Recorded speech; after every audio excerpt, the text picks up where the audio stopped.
Hello and welcome to the third episode of This Week in Chairs, an esports podcast. This is a show where we talk about the latest news, events, stories, drama in esports, but through the perspective of chairs specifically. Each week we look at clips of the most prominent chairs that were used in esports this last week, and we review them and discuss them in depth, and really give you the hard-hitting chair coverage that you've been looking for in esports.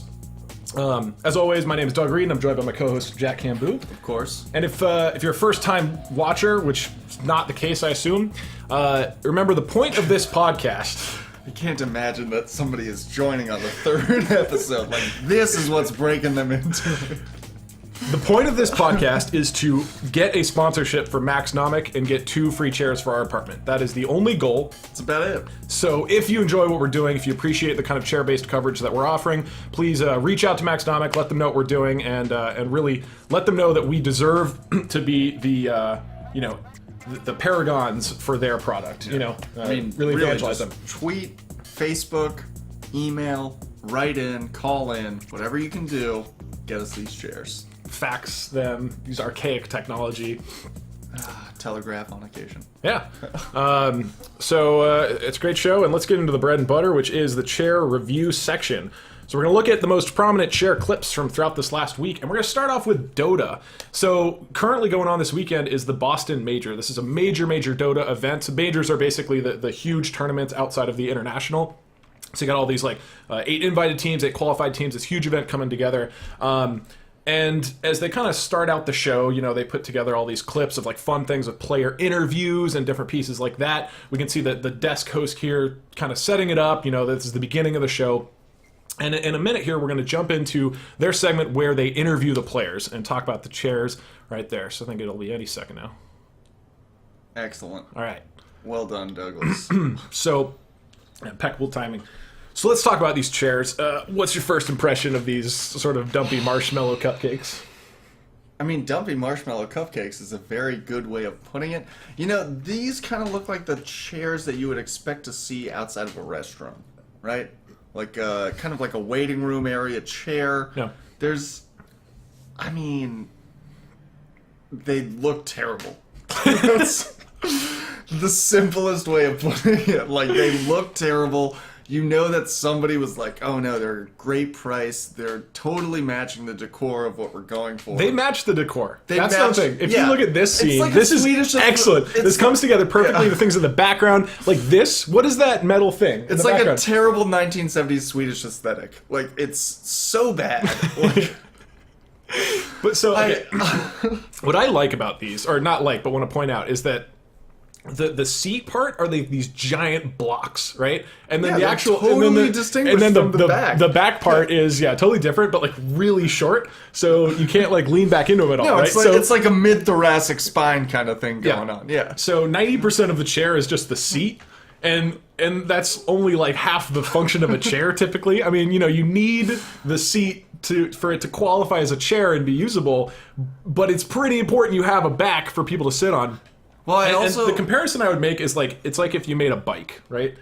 And the 2 wheels were the size of a truck. They're way big. They technically work and you can use them. It's like a penny farthing. And then the seat is like a small bowl, and you have to kind of wedge yourself onto the seat. So it's totally usable, but just the proportions are way off for each of the functioning pieces. And that's what this chair is. You can see it's so big that they can't sit all the way back and have their legs out. They're all leaning forward. It's funny because they're actually using. I was gonna say it doesn't look like you could use that back part as an armrest, and you definitely can apparently because they're all doing so. Yeah. Oh man. They're all leaning back at weird angles. It just looks uncomfortable. This guy, so on the left, Slacks is 6'4", so he's actually able to sit in a decent way. These guys aren't. They have to lean forward. It's terrible. This looks awful. Oh, it's restarting.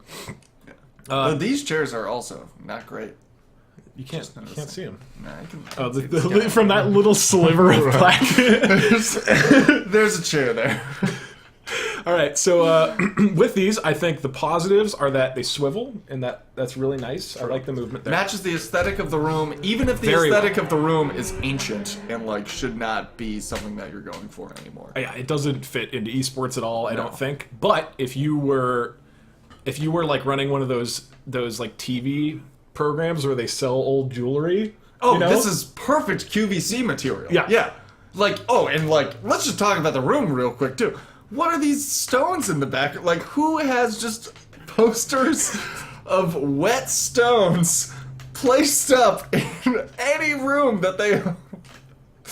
Just terrible. Just awful. All right, let's give this chair a score. We can enhance in on it here. Oh, we can enhance now. I thought we weren't able to enhance. What is your score and why on a scale of 1 to 7? 5 out of 7. Just for fun. What? No! These are awful! You just said it was awful. Yeah, no, this is, If it's a 5, you need a lot of justification. No, that was just a complete throwaway. This is definitely a 2 out of 7 chair. 2 out of 7. Yeah. I would give it like a point percentage, but I think 2 is right on the money. And just quickly articulating why this is not a good chair. Okay, well, as we brought up, the fact that the bottom is just a gigantic marshmallow. Like, you can see the clash between the back and the chair itself. Do you think it was crafted out of one piece of, like, one block of chair? Or that it's 2 separate pieces conjoined together like jigsaw puzzles? You know what, Douglas? Because I can see maybe this back part being not for this marshmallow part. They just decided to buy these backs and install them. Because the marshmallows could be footstools. That's true. Those very likely were not intended to be chairs. No. And the hotel was like, all right, well, we got pictures of wet rocks. We have this weird metal frame, and we have these. Also, I did look at these tables too.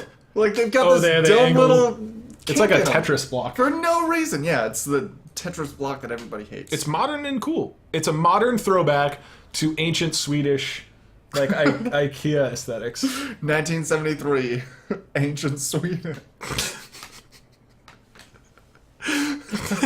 All right, so 2 out of. I'm going with 2 out of 7. What is your ranking of this? I'm gonna give it a 2.5. I'm giving it a 0.5 because even though this functions horribly as a chair for what it's designed to do, I think it matches the aesthetic of the room as a whole quite well. Like, they went for a look and they just fucking nailed it. And it's like, last week we looked at DreamHack, the chairs were awful and unusable and they didn't fit in.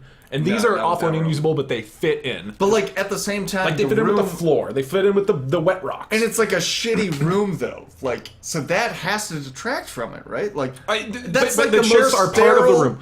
I think that it's not like they started with the chairs and then they started with the room and probably found started chairs with that carpeting and they were like, all right, we've got to make this as boring and sterile as possible. Yeah. Let's buy some wet rock posters. Let's get a couple of chairs which are terrible and nobody wants to sit in. Let's get some weird ass metal frames tables.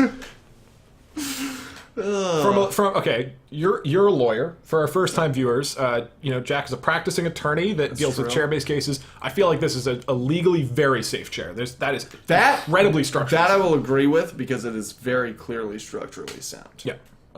You're not going to have to worry about any kind of legs breaking off because there are no legs. As you can see, it's just like a swiveling base, yeah. Yeah, it's a swiveling base, and, I'd be fine sitting a 500-pound person in one of those chairs. I mean, they might not enjoy it, but for the most part, it should be fine. Yeah. Means no case for you. All right. No case. We'll go with 2.5. That means 4.5 total. So these chairs, Dota... 2.25? Yeah, 2.25. Boston Major, congratulations on your chair score. Okay, the second event of the week we're going to look at, this is the OGN Apex tournaments. This is an Overwatch tournament that's going on and run by OGN, which is a Korean company. They put on these really awesome events in South Korea, so this is one of their big ones, kind of an inaugural giant Overwatch league. And so a bunch of teams come together, they play in these offline tournaments. This is sort of the playoff finals event. The top 8 teams come together in a single elimination brackets in their studios. You can see super cool set. And let's take a look at the chairs that they are sitting on. So these are, again, DX Racers, which we looked at last week. So we touched on a lot of the kind of, I think, obvious points about DX Racers. Something I want to point about chairs is I think it's, you can judge a chair by how much people enjoy sitting in them. Yeah. And there's this one guy in the back who's just orgasming sitting in this chair. Like, that is not a DX Racer. Oh, shit. That is not a DX Racer at all, Douglas. Why is he not in a DX Racer? All of them are in DX Racers. So here's what this brings up, right? They're all in DX Racer. We've reviewed the DX Racer. So the one guy who looks like he's enjoying himself is not on DX Racer. All right. DX Racer, you're going to lose big points this week. This guy is not enjoying sitting in a DX not Racer. At all. Not at all. Like, this is the lowest point of his life. Yeah. Is anybody enjoying this? Maybe. Okay, that guy's enjoying his DX Racer, but that's one for that's 9 one at this DX point. Racer. That guy's not enjoying it. No. And this guy in the background, he's also not on a DX. Again, I don't understand. Which is very weird. If they're gonna have these DX race, like, why not stick to it? It's like two more chairs. Why would they not just brand? Why stop at 10? Like, it's like, nope, that's our cutoff. Also, DX Racers, stop trying to send us chairs. We get it. You're trying to... We're Max Nomic men, through and through. Exactly. We're loyal to Max Nomic. Yeah. We're fair and balanced, Douglas. Yeah. This episode, this podcast is fair and balanced, and we will not take bribes from DX Racer, all right? Stop trying. Max Nomic, not worth it. We will take your sponsorship. I want to point out, since we're on the topic of DX Racers, I looked at some Amazon reviews of DX Racers. Okay. So, Patrick Skinneron writes in, "This chair is super cool and makes me look way cooler while I play games. My daughter loves the race car chair and always wants to play Battlefront, even though she's a total noob and ruins my kill-death ratio." Wow. So he's kind of trying to be cute, but the takeaway there is his daughter playing games in this chair has a terrible kill-death ratio. That's not what you look for in a gaming chair. I am just surprised that this guy threw his daughter under the bus on his KD ratio. And I found a second review which further discusses this point. So this one is by Amazon Customeron. This is quoting him, "Super uncomfortable chair. Feels like it's forcing me to lean forward. My neck is forced into a weird angle. I ended up giving it to my 7-year-old and took her $50 Office Max chair." Quick aside, who are these parents? These are awful people. Back into the this is a terrible chair. Let me give it to my growing daughter. Let this be the foundation for her back. All right, back into the review. Update. It's been a while, but just restating how much we all hate this chair. It's been passed from me to my 7-year-old daughter, who's now trying to pawn it off on my wife. No one thinks this is comfortable. Okay, but for transparency's sake, we should say that first review was for the black and red colored DX Racer chair, and the second review is for the black and blue DX Racer chair. So there may be a little bit of complication. Massive manufacturing differences. So we need a little bit more data to confirm this, but it does sound like frequently parents are giving these to their children, and then the children are not having positive experiences. They're playing badly. They're total noobs, and they even try to pawn it off, even though they're 7. Try to then pawn it off onto their mother. So wait, is this also part of it? Yeah. So he then the Amazon Customeron then writes updates again in November 6th of 2016, which was like a month ago. Yeah, a month ago. Yeah. I guess about it. After a year of use, not only is this chair still uncomfortable, but the lumbar pillow has completely split and the entire top seam is ripped open. So on that note about the lumbar seam, let's jump forward. I had this close up of the man's face. For the non-DX Racer chair.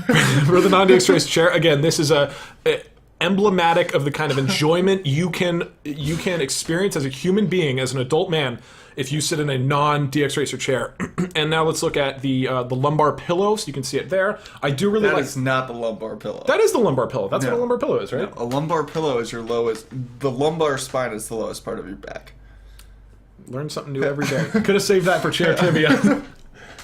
No, don't you worry about chair trivia, Douglas.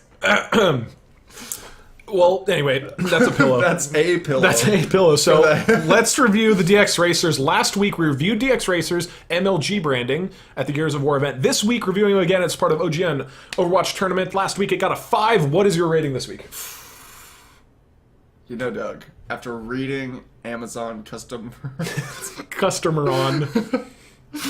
review and just again, I like seeing the kind of family strife that this introduces. Exactly. I like kind of the fucked up dynamics. I still like the portcullis creepy massage holes. Yeah, those are great. Yeah. But yeah, the more I'm hearing about these DX Racer chairs, and again, DX Racer, stop trying to give us your chairs. We don't want your sponsorship. I'm going to go with a 4.12. I will give it a 3.75. I would give it a 3.5, but I really do like this. We'll call it a high lumbar pillow. Because I think the branding looks really slick. I do think the branding looks quite good on this chair. It's just clearly not, most of the people sitting in these chairs are not enjoying themselves. No. And apparently if you're 7, which doesn't even make sense, like she wouldn't be able to sit on it properly, so I don't know why there's the expectation that she should be able to use a DX Racer. I mean, I was going to go with the fact that of all the chairs that people are sitting in at this event, yes, the one that is the most enjoyed is the non-DX Racer and chair. let's show that again. This guy... He's having a great time in that. Just pure euphoria.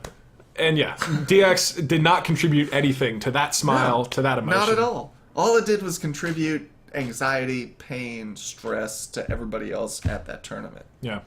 So 3.75 for me this week for DX Racer, 4.12 for you. I don't know the math. That's going to average to a little bit less than a 4. Like a 4.95 or something. I don't know. Anyway, congratulations, DX Racer. You are still the highest reviewed chair of the week so far, though. All right, let's jump into our last chair review of the week. This comes to us from the Rocket League Championship. So this is the Season 2 Championship for Rocket League, all the best teams. This big finale held in Amsterdam in this big theater. In fact, we can show the theater here. Boom! Big-ass theater, live audience in Amsterdam to watch the best Rocket League teams come together and battle it out for the Season 2 champion. So really cool stuff, and I want to talk about the chairs the audience is sitting in, because I think this is pretty cool, pretty unique. In the last couple episodes, we saw audiences that were sitting in just awful, those like stackable metal chairs, just really awful stuff. But here, I think these actually are awesome. I would love to sit in these chairs.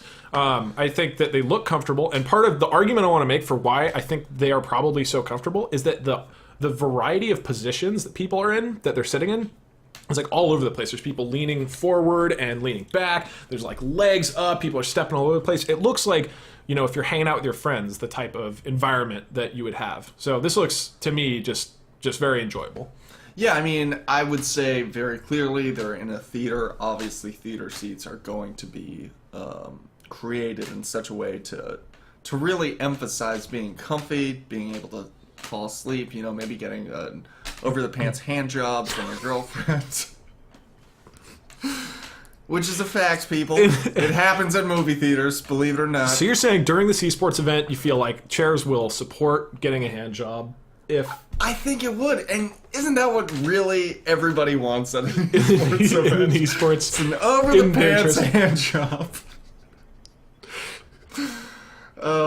Yeah, I mean, there's absolutely nothing wrong with these chairs, and I'm gonna take a guess right now. I think that these might be the highest rated chairs that we're gonna have for the whole season at this point, because we're only 3 episodes in. Is this show in seasons? Is our podcast season based? Yeah. Was it not? Was that not your... It is now.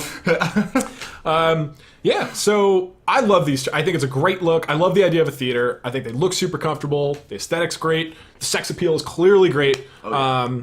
I love these chairs. I'm going to give it maybe even a 6. I feel like I want to leave like high up room for if we see some just incredible chairs down the line. Like a Maxnomics chair. Oh my God. I mean, that's like a guaranteed 7. Woo! Don't get me started. So I'm going to give this a 5.75. I really like these. I really like the aesthetic. All right, I'm going to go with a 5.8. Okay. Again, doing the same thing, leaving a little bit of room, just so when we get that Maxnomic chair finally on the show, they know. So yeah, these chairs, the audience chairs for the Rocket League Championship, are going to get a 5.755. Really great stuff. Our highest reviewed chair that we've seen so far on this show. Congratulations, Rocket League. Congratulations to Amsterdam for an awesome theater. You did great. Okay, moving on to chair news. So the big story in the chair world this week is that there was a teacher in South Carolina who... I thought we were going to be talking about the Democratic national chair. No, we're not. We're not doing with that. No, Okay. so there's and this is going with the teacher store. and this is tragic in the world of chairs. So buckle your pants. This is a heavy hitting story. There's a lot of pain going on in 2016, and this just piles on top of that. So a 26-year-old teacher, she was arrested for taping 2 of her students to a chair as it didn't say why. Well, she was a substitute teacher, if I remember correctly. I believe that's what I read in the article that we had. South Carolina. It's tragic. It's tragic that we can't have these chair punishments anymore in this panty-ass country. So you view this as a tragedy in that this woman was unfairly reprimanded for taping children. This is a middle school for taping children to a chair. The whole chair world is in mourning, and you're gonna make a jab at it. I mean, I'm just saying, if we allowed these chair punishments to continue, it would be great. I can make a joke about the electric chair. I'm not gonna do that. God.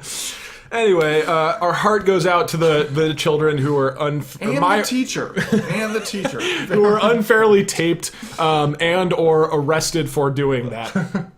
Okay, let's move on to chair trivia. So Jack has put together an awesome fact. We want to make sure that our audience and even Jack and myself are learning more about chairs every week. You're always taking away something new. So Jack, you're going to test me my chair knowledge. Yeah, and again, we'll see what happens. But so Doug, in ancient Rome, they had many rooms in their houses, believe it or not.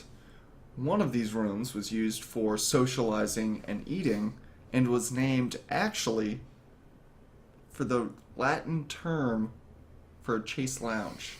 Do you know the name of the room? Okay, what does it have to do with chairs? Well, a chaise lounge is a long chair. Okay, so in ancient Rome, they had a room in their buildings which were used for lounging? Lounging, eating, and socializing. Okay, a social room, and they named it based on the Latin version of a chaise lounge. What is the question? What is the name of the room? I'll